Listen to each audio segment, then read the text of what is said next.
Hello friends, welcome to Ayesha study centre. Friends, आज है 7 जनवरी 2026 और आज हम डिस्कस करेंगे 7 जनवरी 2026 से बनने वाले सभी इम्पोर्टेंट करंट अफेयर। तो चलिए स्टार्ट करते हैं और आज का पहला क्वेश्चन देखते हैं। पहला क्वेश्चन है, हाल ही में 6 जनवरी 2026 को विश्व में कौन सा दिवस मनाया जाता है? कौन सा दिवस मनाया जाता है? तो इसका आंसर हो जाएगा विश्व हिंदी दिवस मनाया जाता है। विश्व हिंदी दिवस, ये गलत है, विश्व युद्ध दिवस नहीं होगा, विश्व हिंदी दिवस इसका आंसर होगा। अब हिंदी दिवस की बात करते हैं तो कुछ इम्पोर्टेंट पॉइंट भी देख लेते हैं। पहला पॉइंट है, विश्व हिंदी दिवस हर वर्ष 6 जनवरी को मनाया जाता है। कब मनाया जाता है? तो हर वर्ष 6 जनवरी को मनाया जाता है। और इसका मुख्य उद्देश्य यानी इसका थीम क्या हो जाएगा? तो हिंदी को वैश्विक स्तर पर बढ़ावा देना। क्या हो जाएगा? हिंदी को वैश्विक स्तर पर बढ़ावा देना हो जाएगा। और बात करते हैं पहली बार, तो पहली बार विश्व हिंदी सम्मेलन 1975 में नागपुर में हुआ था। कहाँ हुआ था? तो नागपुर में हुआ था। अगला है, विदेश मंत्रालय इस दिवस को कार्यक्रमों का आयोजन करता है। ये जो हिंदी दिवस है इसका कार्यक्रम का आयोजन कौन करता है? इसके द्वारा किया जाता है, तो विदेश मंत्रालय के द्वारा किया जाता है। अगला क्वेश्चन है,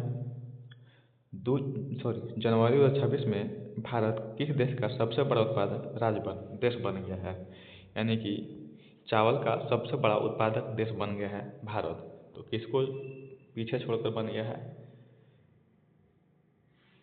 तो चीन को पीछे छोड़कर भारत विश्व का सबसे बड़ा चावल उत्पादक देश बन गया है। जनवरी 2026 में भारत किस देश को पछाड़कर होगा? पछाड़कर सबसे बड़ा चावल उत्पादक देश बन गया है, तो चीन को पछाड़कर।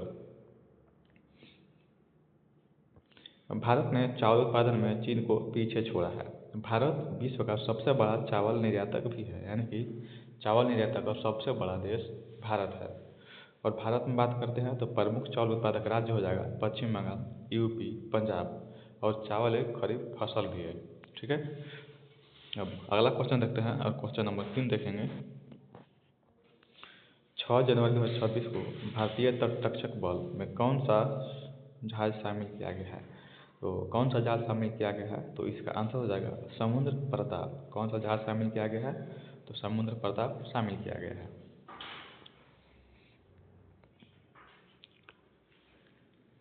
इससे इम्पोर्टेंट फैक्ट्स देख लेते हैं। यह स्वदेश प्रदूषण नियंत्रण पोत है। यह जो स्वदेशी प्रदूषण नियंत्रण पोत है और इसका निर्माण गोवा शिपयार्ड लिमिटेड ने किया है। इसका निर्माण कौन किया है? तो गोवा शिपयार्ड लिमिटेड के द्वारा इसका निर्माण किया गया है। यह समुद्री पर्यावरण संरक्षण में सहायक है।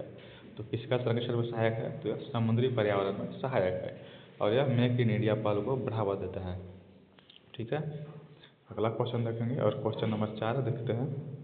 हाल ही में किस देश ने ब्रिक्स विस्तार के बाद पार्टनर कंट्री का मॉडल प्रस्ताव रखा है? तो किस देश के द्वारा ब्रिक्स विस्तार के बाद पार्टनर कंट्री मॉडल का प्रस्ताव रखा गया है? तो इसका आंसर हो जाएगा चीन ने रखा है। चीन के द्वारा मॉडल प्रस्ताव रखा गया है। बात करते हैं अगला क्वेश्चन की और क्वेश्चन नंबर 5 देखेंगे। 7 जनवरी 2026 को किस ग्रह के बीच गृह युद्ध चर्चा में रहा? तो किस ग्रह के बीच रहा गृह युद्ध चर्चा में? तो इसका आंसर हो जाएगा शुक्र और मंगल के बीच चर्चा में रहा। अगला पॉइंट है, इसे ज्योतिषी में ग्रह युद्ध कहा जाता है। इसे क्या कहा जाता है? तो ग्रह युद्ध कहा जाता है। और शुक्र जो है, शुक्र ग्रह प्रेम का प्रतीक ग्रह है। शुक्र कौन सा ग्रह है? तो प्रेम का प्रतीक ग्रह है।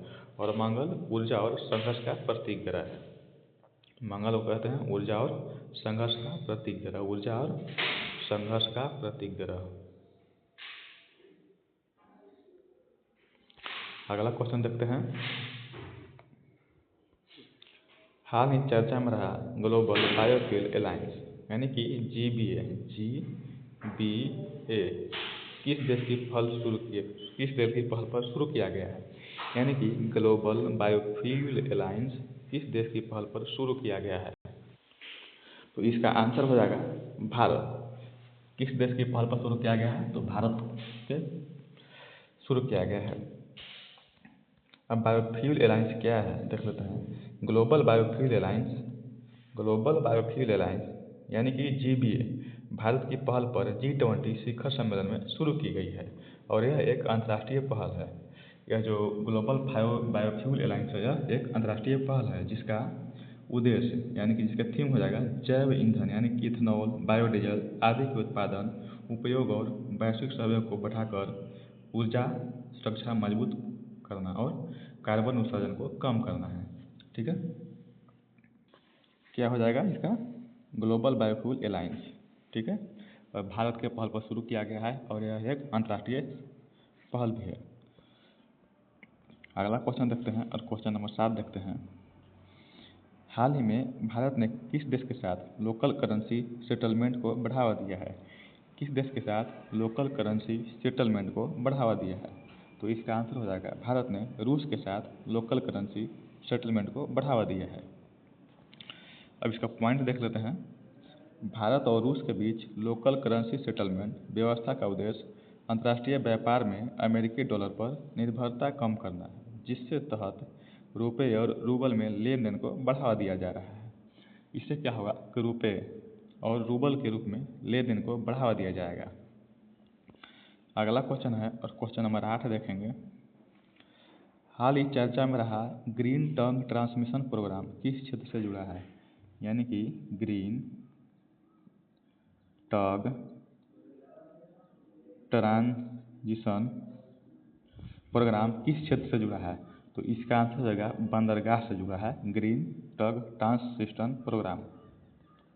अब यह क्या है इसका पॉइंट देख लेते हैं। ग्रीन टग ट्रांजिशन प्रोग्राम बंदरगाह क्षेत्र से जुड़ी भारत सरकार की पहल है, जिसके अंतर्गत पारंपरिक ईंधन से चलने वाले टग बिट्स को हरित ईंधन यानी कि ग्रीन फ्यूल पर स्थानांतरित कर समुद्री परिवहन में कार्बन उत्सर्जन घटाने का लक्ष्य रखा गया है। इसमें क्या होगा ग्रीन टग ट्रांसमिशन में कि जो समुद्री परिवहन में जो कार्बन का उत्सर्जन जो है ज़्यादा होता है उसको घटाने का लक्ष्य रखा गया है। और इससे क्या होगा, यह किसके द्वारा पहल है? तो भारत सरकार की पहल है और बंदरगाह क्षेत्र से जुड़ा हुआ है। अगला क्वेश्चन देखेंगे और क्वेश्चन नंबर 9 देखते हैं। हाल ही चर्चा में रहा डीप ओशन मिशन किस संसाधन से जुड़ा है? डीप ओशन मिशन किस संसाधन से जुड़ा है? तो इसका आंसर हो जाएगा समुद्री खनिज से जुड़ा है। किससे जुड़ा है? तो समुद्री खनिज से जुड़ा है। अब बात करते हैं डीप ओशन की। तो डीप ओशन मिशन भारत सरकार की ब्लू इकोनॉमी आधारित पहल है, जिसके तहत समुद्र की गहराइयों में पाए जाने वाले खनिज संसाधनों जैसे पॉलीमेटलिक नोड्यूल्स की खोज ने और समुद्री अनुसंधान को बढ़ावा देता है। अगला क्वेश्चन है तो क्वेश्चन नंबर 10 देखते हैं।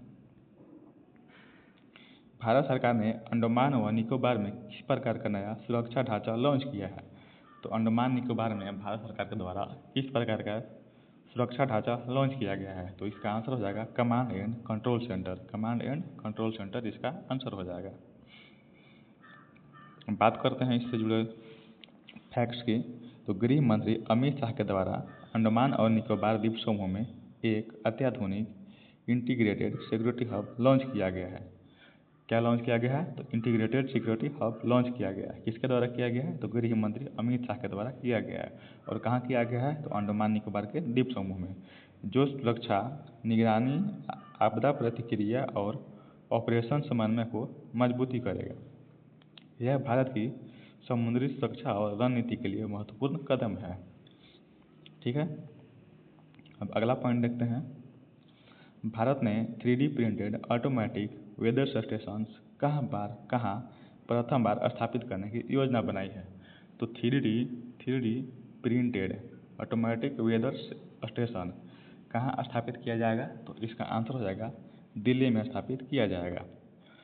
बात करते हैं दिल्ली से। तो IITM पुणे के नेतृत्व में विकसित 3D printed automatic weather station को दिल्ली में लगाया जाएगा। तो कहाँ विकसित किया गया है? तो IITM पुणे के नेतृत्व में 3D printing automatic weather station को विकसित किया गया है, जो दिल्ली में लगाया जाएगा। यह मौसम पूर्वानुमान और पर्यावरण निगरानी में सस्ती एवं उन्नत तकनीक के उपयोग का उदाहरण है। इसके द्वारा क्या होगा, तो मौसम का अनुमान लगाएगा। अगला क्वेश्चन है, क्वेश्चन नंबर 12 देखते हैं। जनवरी 2026 में ऑपरेशन सागर बंधु किससे संबंधित है? तो ऑपरेशन सागर बंधु किससे संबंधित है?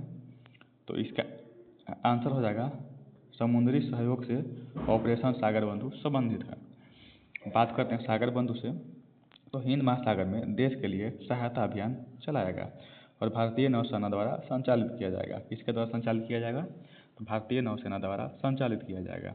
यह क्या करेगा? मानवीय सहायता प्रदान किया जाएगा और भारत की नेबरहुड फर्स्ट नीति है। ठीक है, अगला क्वेश्चन देखते हैं और क्वेश्चन नंबर 13 देखेंगे। बिहार का प्रमुख संस्कृति संग्रहालय किस शहर में प्रस्तावित है? बिहार का प्रमुख संस्कृति संग्रहालय किस शहर में प्रस्तावित किया गया है?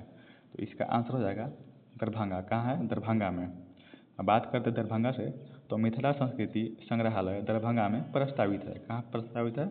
तो मिथिला संस्कृति संग्रहालय दरभंगा में प्रस्तावित है और इसका बजट जो है लगभग 500 करोड़ रुपये का है। कितना बजट है? टोटल 500 करोड़ रुपये का बजट है।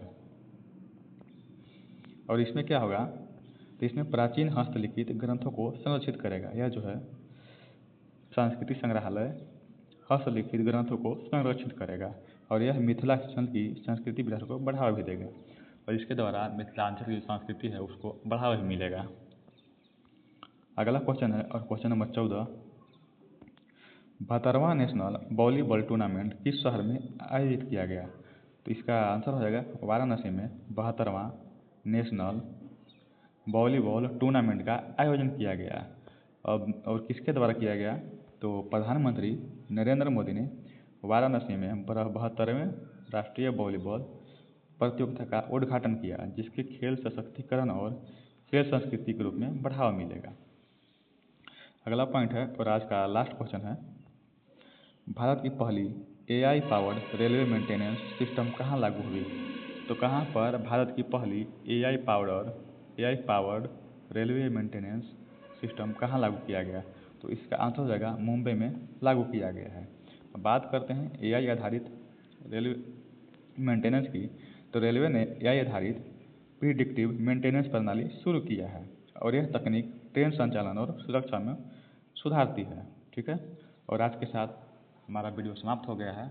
और फ्रेंड्स, हमारे वीडियो को लाइक कीजिए, कमेंट कीजिए और हमारे चैनल आयशा स्टडी सेंटर को सब्सक्राइब जरूर करें, ताकि हम और अच्छे से मेहनत करके और अच्छे वीडियो और करंट अफेयर्स जैसे प्रमुख वीडियो को ला सकें, जो आपके एग्ज़ाम के दृष्टि से बेहद ही महत्वपूर्ण होगा।